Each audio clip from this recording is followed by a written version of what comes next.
UK के शहर Birmingham में अचानक हंगामा शुरू हो गया। एक फुटबॉल मैच ने बर्मिंघम को जंग के मैदान में बदल दिया। बर्मिंघम की सड़कें रातों रात ना आग से भड़क उठी। एक मैच और पूरा शहर जल उठा। आखिर क्यों? क्या वाकई ये सिर्फ एक मैच था या इसके पीछे मजहबी गुस्सा छुपा हुआ था? पुलिस पर बहुत बड़ा अटैक भी किया गया, दर्जनों को गिरफ्तार किया गया और शहर में खौफ की फजा फैल गई। वेस्ट मिडलैंड पुलिस को पहले से पता था, फिर भी ऐसे कैसे हो गया? ये फसाद कहां से शुरू हुआ? असल मसला क्या है? ये फुटबॉल मैच इतना बड़ा तनाजा कैसे बन गया? बिस्मिल्लाहिर्रहमानिर्रहीम। सब तारीफें अल्लाह ताला के लिए हैं। आप लोग सब खैरियत से हैं? तो जी, बर्मिंघम इस दफा फिर खबरों में है। रात का मंजर कुछ ऐसा था जैसे शहर सो नहीं रहा था बल्कि चीख रहा था। मुख्तलिफ ग्रुप्स, मुख्तलिफ कम्युनिटीज के लोग एक दूसरे के सामने आ गए थे। पुलिस भी पहुंच गई थी मगर हालात हाथ से ना निकलते जा रहे थे। हर तरफ खौफ की फजा फैली हुई थी। दुकानों के जो शटर थे बिल्कुल नीचे थे, सड़कों पर जो शीशे बिखरे हुए थे और लोग अपने घरों में ना सहमे बेचारे बैठे थे। किसी को समझ नहीं आ रहा था कि शहर में ये आग क्यों भड़क उठी है। सवाल अब ये आ रहा है कि बर्मिंघम में फिर आग क्यों लगी? ये लड़ाई शुरू किसने की और कौन है जो इसकी बार ना शहर के सुकून को तबाह बर्बाद कर रहा है?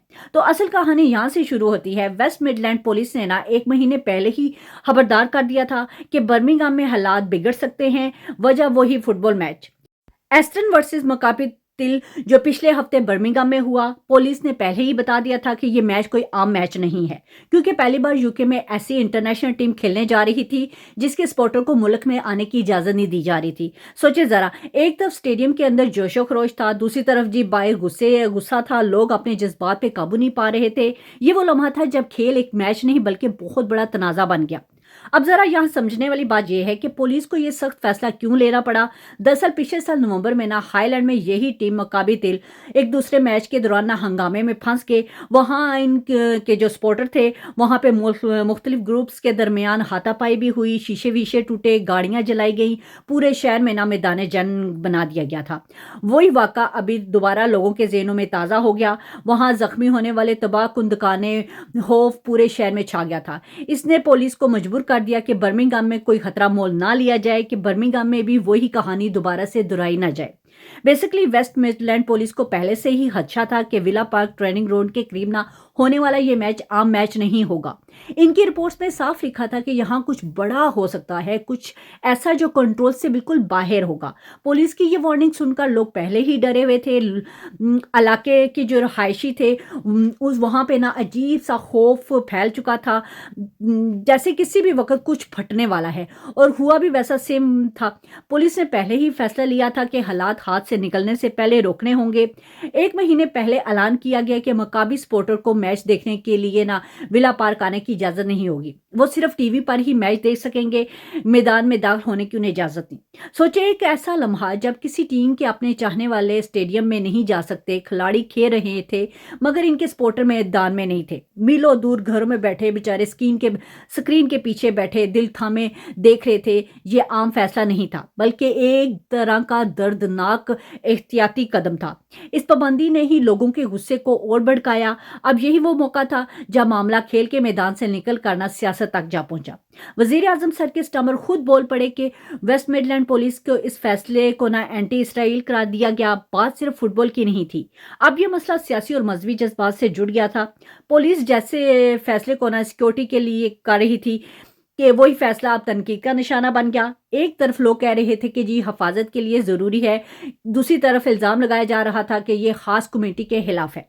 शहर में जज्बात फिर भड़कने लगे। फिर किसी ने इस मामले को जानबूझकर सियासी रंग दे दिया। वज़ीर आज़म ने कहा कि पुलिस फुटबॉल जो भी हकूक थे वो सल्ब कर रही है, मगर दूसरी तरफ वेस्ट मिडलैंड पुलिस अपनी जगह डटी रही। इनका मौक़िफ़ था कि ये फैसला किसी के खिलाफ नहीं है बल्कि बर्मिंघम में ना अमन सुकून बरकरार रखने के लिए किया जा रहा है। इन्वेस्टमेंट टीम ने ना हर जाविये से सूरत हाल को कंट्रोल में रखने की पूरी कोशिश की। एक तरफ बहुत सारे लोगों के जज्बात भड़क रहे थे, दूसरी तरफ पुलिस का दबाव था। सब अपने अपने मौक़िफ़ पर कायम थे। पुलिस ने तो पूरा प्लान बनाया हुआ था कि यूरोपियन लीग के मैच को ना आराम से हो जाए, कोई हंगामा ना हो। वज़ीर आज़म तक भी नाराज़ हुए, लेकिन पुलिस अपनी जगह पर डटी रही। मकसद बस इतना था कि मैच वाले दिन सब लोग सुकून से आएँ, देखें, एंजॉय करें, बस जी अपने घर जाएँ, कोई मसला ना हो। लेकिन क्या हुआ, पाबंदियों के बावजूद भी मैकाटिल जो थे सपोर्टर बड़ी तादाद में ना विला पार्क पहुँच गए। ना नारे बाजी शुरू होगी, शोर शराबा, फिर जी अचानक ताकत के जोर पर ना अंदर जाने की कोशिश की गई। सोचे जरा, अंदर दो इंटरनेशनल टीमें खेल रही थी, अगर ये लोग अंदर घुस जाते तो क्या क़यामत मचती। पुलिस ने पूरी ताकत से रोकने की कोशिश की, लेकिन मुजाहिरीन ने भी हार नहीं मानी। फायर फायर क्रेट्स वगैरह भी फेंके गए, आग लगाई गई, पुलिस पर हमला किया गया। जो घुड़सवार पुलिस थे उनको भी पीछे हटना पड़ा, नफरी और बढ़ानी पड़ी। बिलाहर कई लोगों को गिरफ्तार भी वहां पे किया गया। ये सब खत्म नहीं हुआ। जैसे जैसे शोले उठे वैसे वैसे शहर में भी कशीदगी बढ़ती जा रही थी। कुछ लोग फलस्तीन के झंडे लेके निकल आए, कुछ वजीर आजम के खिलाफ नारे लगाने लग गए। पुलिस ने बड़ी मुश्किल से इन सबको ना अलग रखा ताकि कोई बहुत बड़ा तनासब ना खड़ा हो जाए। रात भर पुलिस मसरूफ रही, सड़कें बंद कर दी गई, रास्ते सील कर दिए गए, लेकिन इस दौरान अस्टन विला 2-0 से ना मैच जीत गए। बाहर आग और हंगामा, अंदर खुशी और शोर, अजीब सा मंजर था। अब पुलिस के मुताबिक सीसीटीवी और ड्रोन फुटेज की शिनाख्त से शुरू हुई। ज़्यादातर लोग जो थे गिरफ्तार जो हुए थे उनकी उम्र तकरीबन 16 से 30 साल के नौजवान थे। उन्होंने मास्क पहने हुए थे, कुछ मुस्लिम कमेटी के खिलाफ नारे लगा रहे थे। हमें यही उम्मीद थी कि वेस्ट मिडलैंड पुलिस पहले भी ऐसे ग्रुप से निपट चुकी है और इस बार भी पीछे नहीं हटेंगे। इनके पास जो भी शरपसंद सामने आए इससे फ़ौरन कंट्रोल करेंगे और शहर को सुकून जो भी है ना वापस लेके आएंगे। लोगों के दिल में यही उम्मीद थी कि पुलिस जल्द कार्रवाई करे, क्यों ना शहर के माहौल पहले ही डर और बेचैनी से भरा हुआ था। सब चाहते थे कि ये रात पिछली बार की तरह ना किसी बड़े नुकसान में ख़त्म ना हो। और मैं ये जो भी अपनी इन्फॉर्मेशन दे रही हूँ ना, इसका लिंक डिस्क्रिप्शन में दे रही हूँ, आप लोग जाके खुद रीड आउट कीजिए। अगर मेरी वीडियो अच्छी लगी हो, चैनल ज़रूर सब्सक्राइब कीजिए, बेल आइकन को प्रेस करना बिल्कुल भी ना भूलिएगा। मेरी वीडियो को ज़्यादा से ज़्यादा शेयर करें। इसके साथ शाला वर्ड को दे इजाज़त, अपना ख्याल रखिएगा, मुझे दुआओं में याद रखें। अल्लाह हाफिज़, टेक केयर।